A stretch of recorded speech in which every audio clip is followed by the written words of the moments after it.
Welcome to the Sports History Makers podcast, the show that connects you with your favorite athletes and their favorite sporting memories. On the Sports History Makers podcast, we will relive those incredible events, capturing how it all happened, the story, the journey, the emotions, the disappointments, and the triumphs. We cover where, when, how, then, and now. It's riveting, pulsating, and exciting. Here are your hosts, Pete Coley and Collinswood Coley.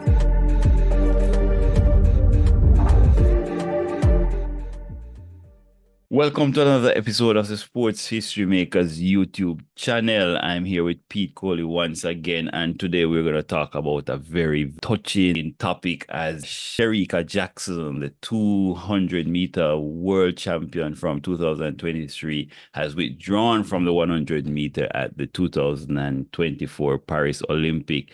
Pete, the news has been out, the news has been confirmed, and Shericka Jackson out of the 100 meter. What a big miss for Jamaica. What a big miss for the 100 meters. Indeed, I agree with you. Shericka Jackson has been stable in the 100 meter for the last maybe 3-4 years. Consistently improving and doing well.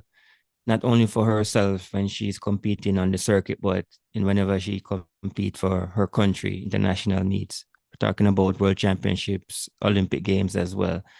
So Shericka Jackson not lining up in the 100 meter would be a great miss. A fierce competitor. Of course, we know the rivalry between Jamaica and US for particular, but also other countries. So Shericka Jackson not in the 100 meter is a great miss, but that opened the door for somebody else as well. So let's get straight to the meat of the matter.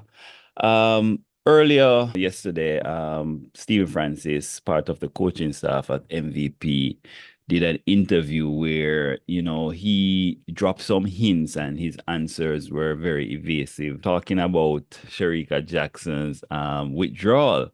He was asked about it. He did not deny it, but he did not confirm it. He said that she's not really carrying an injury and she's fit enough to compete today. She's fit enough to compete in whatever event she wants to compete in. And that in itself sends some signals and sends some warning around that, something wasn't right. Francis went on to say that those decision is up to Shericka's medical team, not her coaching team, and also the Jamaica's coaching team for the Olympic Games. Now, Ludlow Watts later confirmed that Shericka Jackson has withdrawn. Not the team has told Shericka Jackson that she cannot compete, but Shericka Jackson has withdrawn from the 100 meter. And Sasha Lee Forbes will run the 100 meters. She'll be registered for the 100 meters, along with Tia Clayton and Shelly-ann Fraser-pryce. Now, if Shericka Jackson is carrying some injuries, the questions, they've been evasive to answer these questions.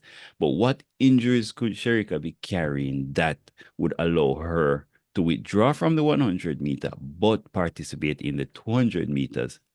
Well, you said that Coach Francis has been a bit evasive in his responses regarding Shericka Jackson and injuries and participating in 100 meter. That is normal. When you're at these championships, these mega championships, Olympic Games, World Championships, you don't want to play all of your hand. You don't want to come out and say an athlete is injured or an athlete is carrying some type of injury. You don't want to give that information to your competitors. So I'm not surprised I'm not surprised his responses were like that. Of course, the medical team is well equipped as well to diagnose any niggling injuries or whatever it is that she may be carrying, right? You have to consider as well that the 100 meter is on the opening weekend. So basically, the 100 meter will start on Friday, right? So the first round will be on Friday, and then on Saturday you have 2 rounds, semifinals and finals. And for an explosive event like this, there's not a lot of recovery time. And if she is not 100%, if she feels that she's not 100%, why take the risk? That's how I look at it, because taking a risk could also jeopardize the 200 meters and maybe even later on the 4x100 meters. So this decision definitely will be a collective decision. It's not only based on the athlete's perspective, which in my opinion should be the most important one, but also the medical staff and the coaches as well. And based on what has been done, based on what has been said so far, it seemed as if it was a collective decision. You're already selected to represent your country at the Olympics. You're at the Olympic Games. Can an athlete influence such decision, or the athlete's personal coach, or is that final decision up to the coaching team, that the Jamaica coaching team? Well, I would think that after consulting the medical team, after whatever diagnosis has been passed on to the athlete, then it's up to the athlete to say, okay, based on what you have just conveyed to me, what information you have relayed to me, do I feel comfortable going out there and competing? Right? Do I feel comfortable in my abilities that my body is going to hold up when I need to perform, when I need it to hold up the most, especially with such a short turnaround? I would think that the decision will ultimately come down to the athlete herself, who will decide, okay, should I take this risk or not?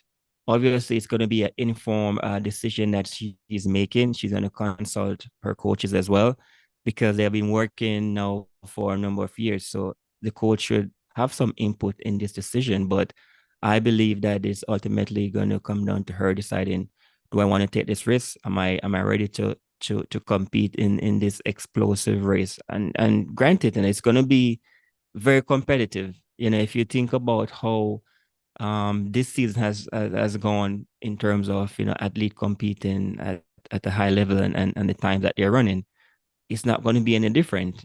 So it's going to be 3 rounds, 3 explosive rounds, 3 rounds she's going to have to compete. And is she ready for that? Obviously, I don't think she is, because they have decided not to compete, not to enter her in the 100 meters. Okay. Well, whatever will happen with Shericka Jackson, and this is a big opportunity for Sasha Lee Forbes. She's there, she's waiting in the wings, and I think she'll grab this opportunity. We just have to hope that, she can bring her A game. Right now, we just want to talk about Shericka Jackson, her omission, what it means for Jamaica in the 100 meter, the 4x100 meters, and then how she'll perform in the 200 meters. We just wish her all the best for her 200 meters, if she's able to do the 200 meters, and just all the best for the rest of the season with all the the injuries she has been carrying. We've seen earlier this year that she wasn't in top form, she wasn't performing well in a lot of the races, but she came good at the Jamaica national trials. She looked quite fine in both the 100 meters and 200 meters, and I thought she would have taken that momentum into the Olympic Games, but that won't happen. What do you think, our Jamaica chances now in the 100 meters? Is there another athlete that can step up? Tia Clayton, Shelly-ann Fraser-pryce, can these guys step up and challenge for the gold medal? How does Jamaica look going forward? How does Shericka Jackson look going forward? Talk to us in the comments and subscribe to the channel. Hit that notification bell. Thank you for joining us again. Thank you, guys.